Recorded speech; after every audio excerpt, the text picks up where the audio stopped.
Good morning, ladies and gentlemen, and welcome to the Genco Shipping and Trading Limited third quarter 2025 earnings conference call and presentation. Before we begin, please note that there will be a slide presentation accompanying today's conference call. The presentation can be obtained from Genco's website at www.gencoshipping.com. To inform everyone, today's conference is being recorded and is now being webcast at the company's website, www.gencoshipping.com.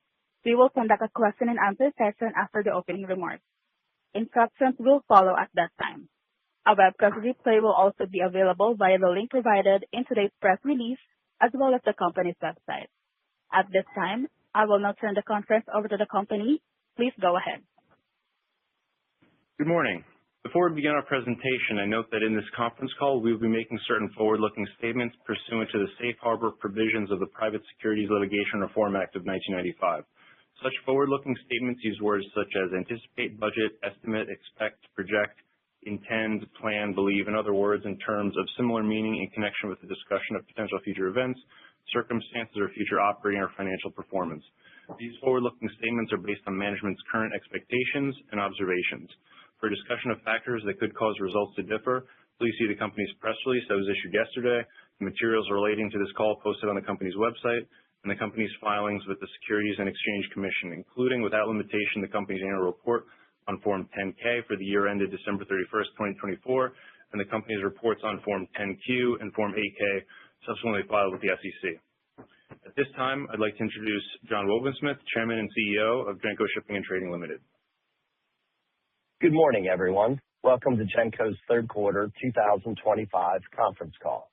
I will begin today's call by reviewing our Q3 2025 and year-to-date highlights. Additionally, we will provide an update on our value strategy, discuss our financial results for the quarter, as well as the industry's current fundamentals before opening the call up for questions. For additional information, please also refer to our earnings presentation posted on our website. Starting on slide 5, during the third quarter, we continued to advance our value strategy, prioritizing returning cash to shareholders through market cycles and taking additional steps to further expand our earnings power for the benefit of shareholders. For the third quarter, we declared a dividend of 15 cents per share, despite an intensive dry docking quarter, extending our track record of 25 quarters of consecutive dividends and marking the longest period of uninterrupted dividends in our dry bulk peer group. Including the Q3 dividend, Genco has declared $7.06 in dividends per share, representing 43% of our current share price. In terms of Genco's ability to capitalize on a strong freight market, we remain optimistic for the remainder of 2025 and into 2026. By the start of Q4, we have completed 90% of our dry docking schedule for the year, which positions us well to maximize utilization and what has been a strong Q4 to date. Specifically, our Q4 TCE is currently estimated to be up more than 25% to over $20,000 per day on a fleet-wide basis for 72% of the quarter, with strong freight rates being achieved by both our Capesize vessels at approximately $27,000 per day, as well as our minor bulk fleet at approximately $16,000 per day. These rates compare favorably to our Q4 cash flow break-even rate, which is estimated to be approximately $10,000 per day and represents an industry-low break-even rate. In October, we took delivery of a 2020-built Capesize vessel, adding a modern, high-specification vessel to our fleet during a seasonally strong point in the freight market. Notably, our first fixture on the vessel following delivery was booked for $29,000 per day net over 50 days, immediately generating earnings while also de-risking the investment. This vessel acquisition represents the fourth high-specification, fuel-efficient Capesize vessel that Genco has agreed to acquire since Q4 of 2023, further expanding the company's presence in a key sector with compelling supply and demand fundamentals. Moving on to slide 6, when we implemented our value strategy in April 2021, we set out to accomplish three main objectives. transfer Genco into a low leverage, high dividend company, maintain significant flexibility for growth, and pay a quarterly dividend based on cash flows less a voluntary quarterly reserve. 4 years later, we are pleased to have made progress on each of these objectives. We have implemented a well-balanced capital allocation strategy, successfully capitalized on compelling vessel acquisitions, provided shareholders with uninterrupted dividends, and opportunistically paid down debt. Specifically, over the past 4 years, we have invested nearly $347 million in high-quality modern vessels, distributed $264 million in dividends to shareholders, and paid down $279 million in debt. Collectively, these actions have enabled Genco to establish a balance sheet that is built to effectively operate in a volatile market, create a highly differentiated risk-reward balance, and increase the earnings power of the company to continue to pay regular quarterly dividends and create enduring long-term shareholder value. On page 7, we highlight our fleet composition. We currently own a fleet of 17 Capesize vessels and 26 Ultramax and Supramax vessels. We continue to balance the high beta and the upside potential of the Capesize sector, along with the steadier earning stream of the minor bulk ships. On a vessel ownership basis, our ownership splits are 40% Capes and 60% Ultras Supras. However, when we view these splits on an asset value or net revenue basis, we are over 50% weighted towards the Capesize vessels, providing us significant operating leverage. Turning to slide 8, with an industry low net loan-to-value ratio, a low cash flow break-even rate, and $430 million in undrawn revolver availability, we believe Genco remains in a highly advantageous position to successfully operate in the current volatile freight rate environment and continue to differentiate itself from its dry bulk peer group. Genco has the scale and operating leverage to benefit from a rising market, while also having significant access to capital to take advantage of opportunities if they were to arise, as we've demonstrated throughout the cycle. Going forward, we remain focused on executing the 3 pillars of our value strategy: dividends, deleveraging, and growth.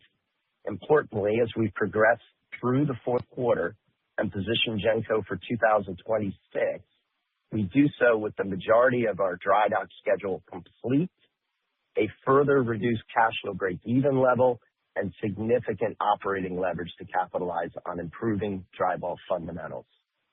Lastly, turning to page 9, Genco continues to prioritize strong corporate governance, which we believe is another key differentiator for the company relative to the peer group. Specifically, Genco is the only listed dry bulk shipping company with no related party transaction.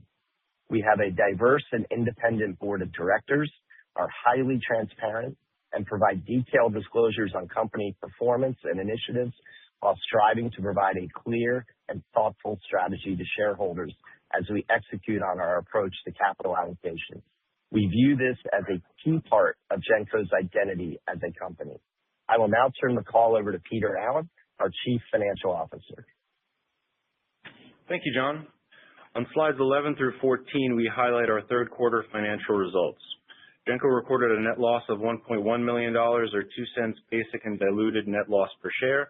Adjusted net loss is 1 cent per share, excluding a loss on debt extinguishment of $0.7 million. Adjusted EBITDA for Q3 totaled $21.7 million, an increase of 52% as compared to Q2. Our cash position as of September 30th was $90 million, which increased due to a drawdown of debt in the third quarter for the purchase of the Genco Courageous, which delivered in the fourth quarter. Our debt outstanding also increased to $170 million due to this purchase. The final installment, representing 90% of the purchase price, or $57.2 million, was funded in October. Overall, since 2021, we have reduced our debt balance from $450 million down to the current $170 million level, a reduction of 62%. Pro forma for this acquisition, our net loan to value is approximately 12%. Furthermore, our undrawn revolver availability is currently $430 million. With our full revolving credit facility structure, we plan to continue to actively manage our cash and debt positions to reduce interest expense while maintaining access to capital to quickly act on growth opportunities, as we did with our most recent acquisition of a high-specification fuel-efficient Capesize vessel. Moving to slide 15, we highlight our quarterly dividend policy, which targets a distribution based on 100% of operating cash flow, less a voluntary reserve. For Q3, our board of directors declared a 15% per share dividend based on operating cash flow of approximately $21.5 million and a voluntary quarterly reserve of $14.9 million. Notably, for the third quarter of 2025, our dividend formula, including a voluntary reserve of $19.5 million, would have produced a 5-cent per share dividend.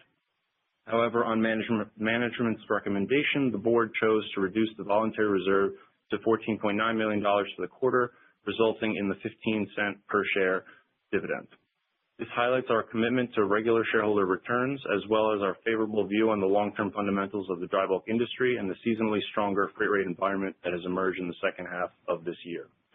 Looking ahead to Q4 2025, we currently have 72% of owned available days fixed at approximately $20,000 per day, as compared to our anticipated cash flow break-even rate, excluding dry docking-related capex of approximately $9,000 per vessel per day.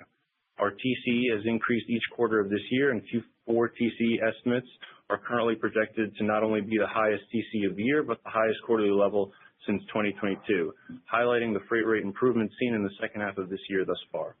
Notably, this improvement has been led by our Capesize vessels, which in Q4 to date are currently fixed at approximately $27,000 per day, an increase of nearly 30% from $21,000 per day in Q3, further highlighting the significant operating leverage of the sector. We note that Genco, like much of the industry, has a large-scale dry docking program in 2025. Through the first 9 months of the year, we have completed 16 of 19 scheduled dry dockings, with one more completed in early November. This resulted in Genco completing 90% of our full year 2025 dry dockings, with only 2 dry dockings remaining as we look to maximize utilization in Q4.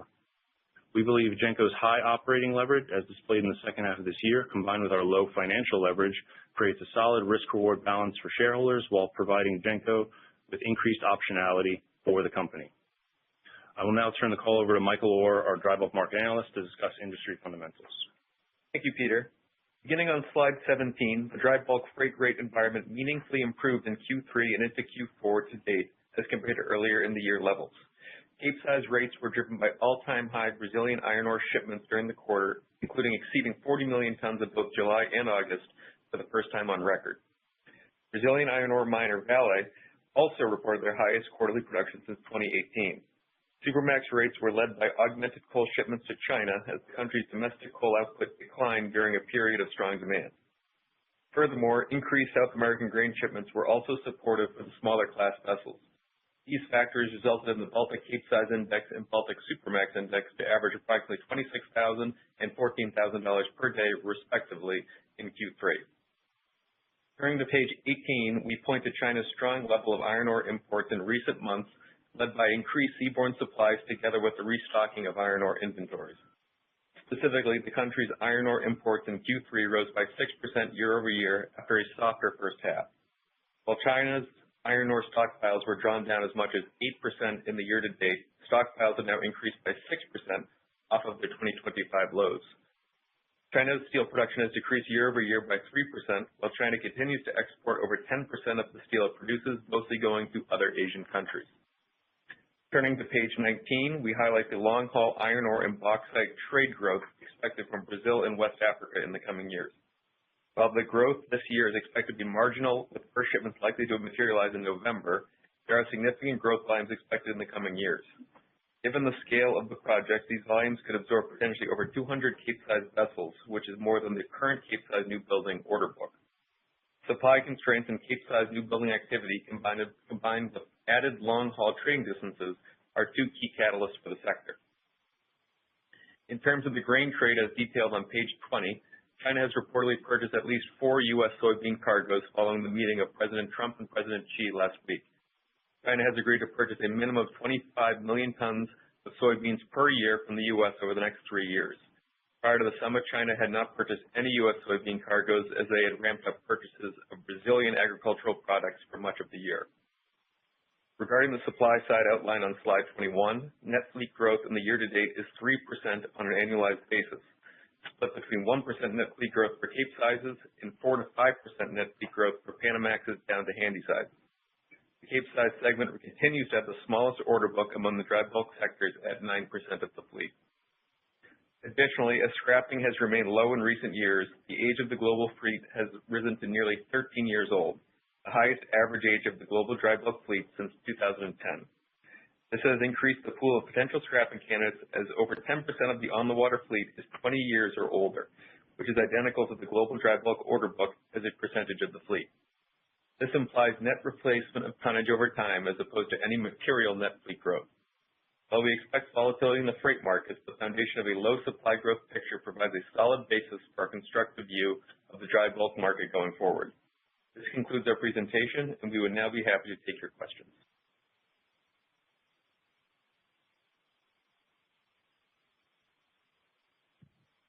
Thank you. Ladies and gentlemen, we will now conduct the question and answer session.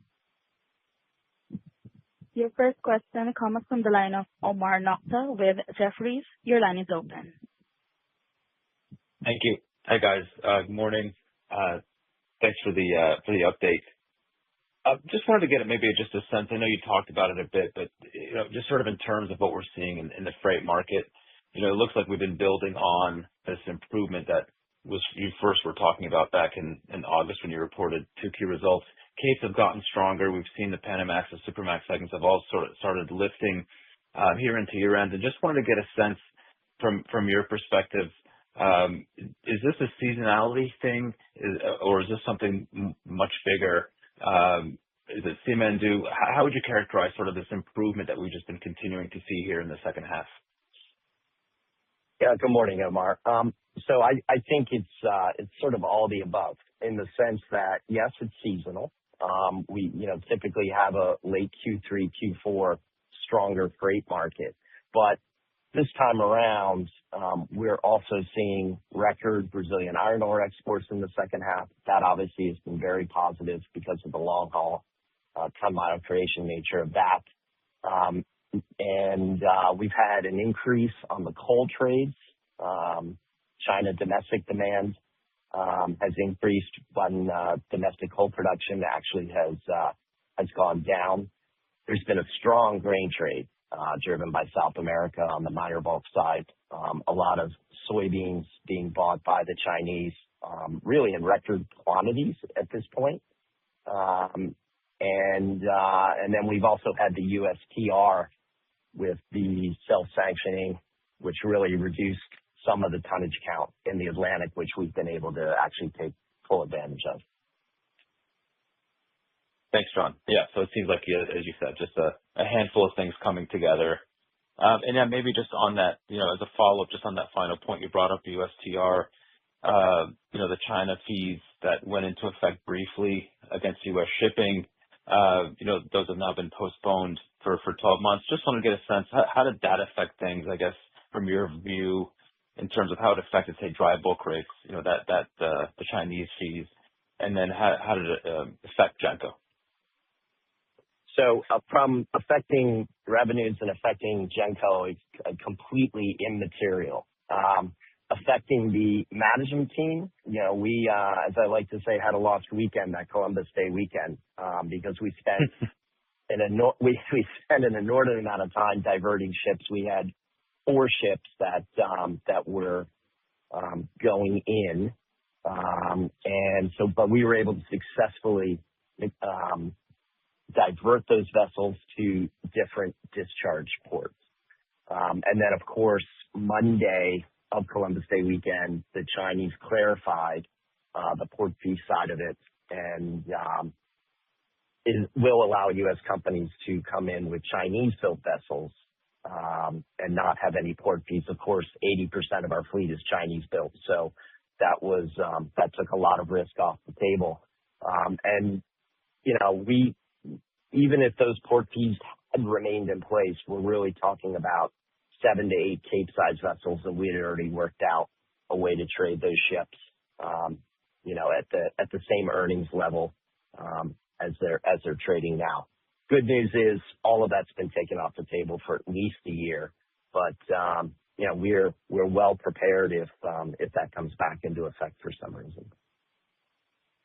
Okay, thanks, John. Yeah, so if indeed it does come back in 12 months' time, seems like it's a fairly negligible impact on Genco.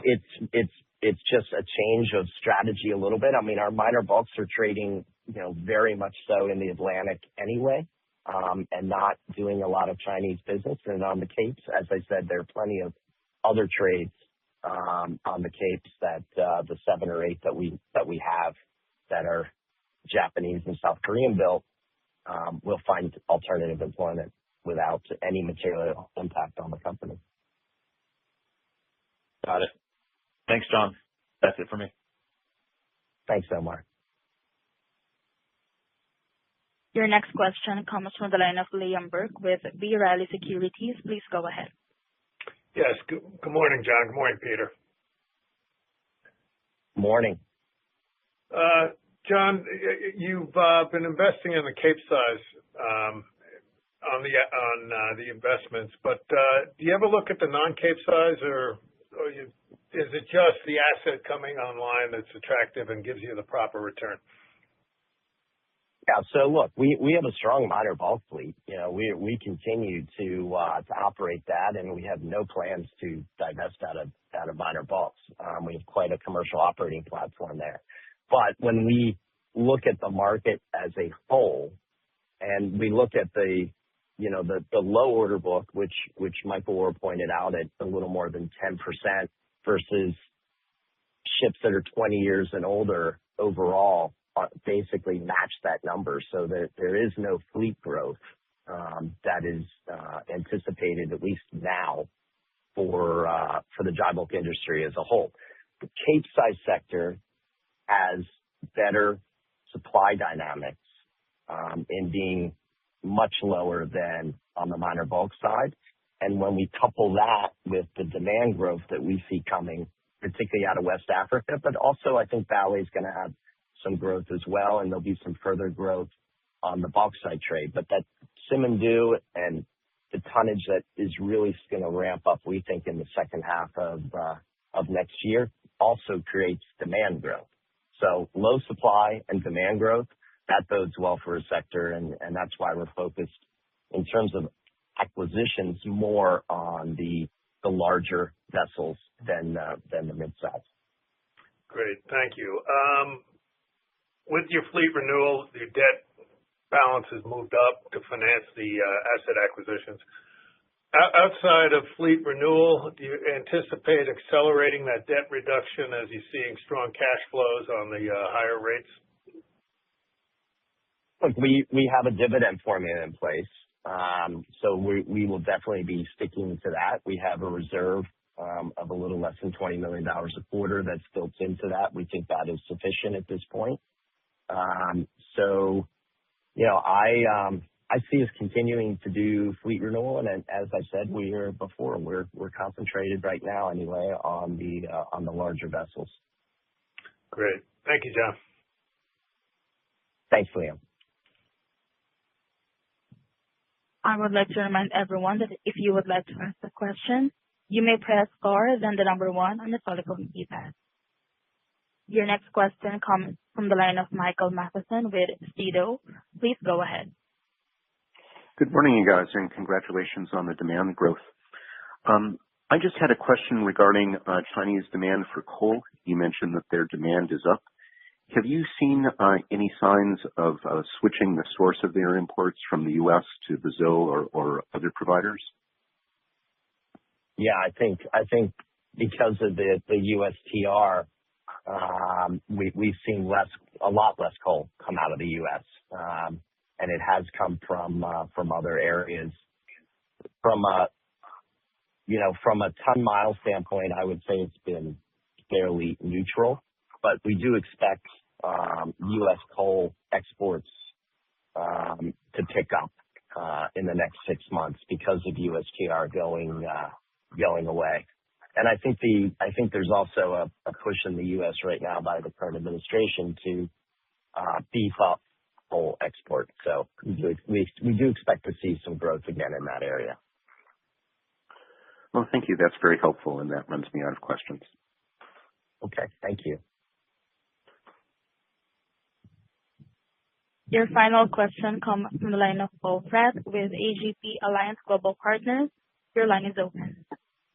Hey, John, you on page 9 of your presentation, you highlight your corporate governance and how it's very strong and the best in the industry. Can you just give us a reason for adopting a poison pill in early October?